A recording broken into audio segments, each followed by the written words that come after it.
उनके सिर के बालों को पकड़कर ऊपर उठाया और फिर छोड़ दिया। मोहन बाबा के गिरने पर बाबा जी चिल्ला उठे, अब बच गया, अब बच गया। उसी समय से डॉक्टर के स्वास्थ्य में सुधार होने लगा।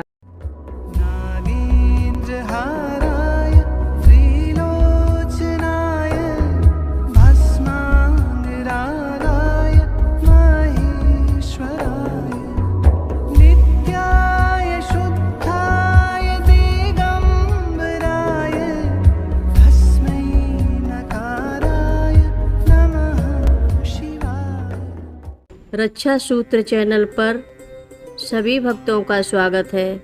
हम सभी भक्तों को महाराज जी की अद्भुत पावन कथाएं सुनाने जा रहे हैं। कृपया सभी भक्त ध्यान से सुने। डॉक्टर को उबारें। Doctor Naval Kishore Agra medical college में स्त्री रोग विशेषज्ञ थे। नैनीताल में जब रामगढ़ का निर्माण कार्य चल रहा था, तब 3 महीने गर्मियों में रेमसे अस्पताल में चिकित्सा की सुविधा मिल गई। नवल किशोर जी बाबा जी के भक्त थे। बाबा जी ने रेमसे अस्पताल में कार्य करने से 1 माह पहले हनुमानगढ़ में पर्वतीय माइयों की चिकित्सा करने को कहा। वह प्रातः 10 बजे से शाम 4 बजे तक चिकित्सा कार्य करने लगे। एक दिन किन्हीं कारणों से वे नहीं आ सके। बाबा जी उसी दिन हनुमानगढ़ गए और डॉक्टर की अनुपस्थिति का कारण जानना चाहा, लेकिन कोई व्यक्ति उन्हें इसका कारण नहीं बता पाया। शाम को बाबा जी एम्पायर होटल के पास गए और लोगों से पूछा, डॉक्टर कहाँ रहता है। इसी में एक भक्त ने उस होटल की ओर इशारा करते हुए कहा। बाबा जी ने डॉक्टर को बुलवाया और पूछा, तबीयत खराब है? नहीं, डॉक्टर ने कहा।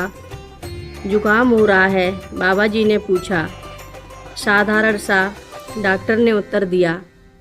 बाबा जी ने डांडी मंगवाई और कुछ भक्तों के साथ डॉक्टर को रेमसे अस्पताल में भर्ती करवा दिया।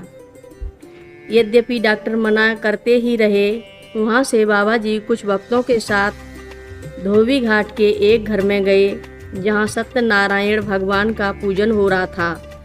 रात के 7:30 बजे डॉक्टर का भाई महाराज जी के पास पहुंचा और उन्हें बताया कि डॉक्टर की हालत बहुत ख़राब है, दिल का दौरा पड़ा है और एक तरफा सांस चल रही है। हम क्या कर सकते हैं, तुम जाओ। बाबा जी ने यह कहते हुए अपने कुछ शिष्यों को उसके साथ भेज दिया। ये लोग जब अस्पताल से वापस हुए तो बाबा जी कैला खान की ओर जा रहे थे।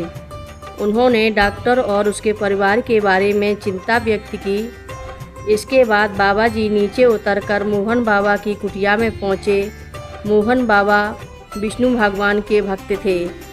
महाराज जी ने उनसे विष्णु भगवान को डॉक्टर के बारे में टेलीफोन करने को कहा।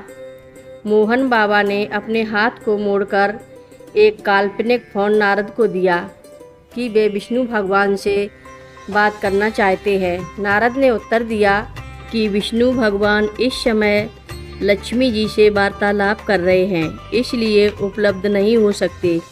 कुछ देर बाद महाराज जी ने उन्हें फिर फ़ोन करने के लिए कहा।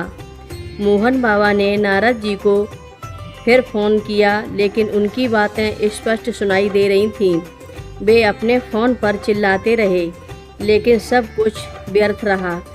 महाराज जी उठ खड़े हुए और मोहन बाबा को उनके सिर के बालों को पकड़कर ऊपर उठाया और फिर छोड़ दिया। मोहन बाबा के गिरने पर बाबा जी चिल्ला उठे, अब बच गया, अब बच गया। उसी समय से डॉक्टर के स्वास्थ्य में सुधार होने लगा। बाबा जी फिर अकेले ही अन्यंत्र चले गए और उनके साथ में दोनों व्यक्तियों ने अस्पताल से लौटकर बाबा जी को सुखद सूचना दी कि डॉक्टर की जान बच गई है और डॉक्टर साहब कुछ समय बाद ठीक हो गए। हर रोज़ महाराज जी की कथाएं सुनने के लिए रक्षा सूत्र चैनल को अवश्य सब्सक्राइब करें, शेयर करें और लाइक करें। घंटी बजाना ना भूलें। कमेंट बॉक्स में लिख भेजें, जय नीव करोरी बाबा जी महाराज। बोलो नीव गरोरी बाबा जी महाराज की जय बोलो।